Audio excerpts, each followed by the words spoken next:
যাই হোক, খুব মনোরম পরিবেশ, প্রচণ্ড গরম। আর গাজীপুরে প্রচুর গরম। গরমের কারণে বাগানের ভিতরে এসে বসে রয়েছি। দেখতেছেন বন্ধুরা, অনেক বড় বাগান। বাগানটা অনেক বড়, শুধু গজারি বাগান।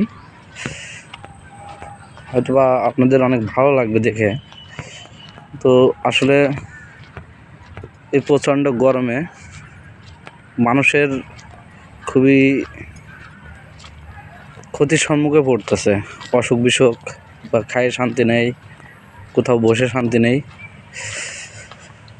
তাই হাঁটতে চলে আসলাম এই বাগানের ভিতরে। আমি আরও দেখাচ্ছি।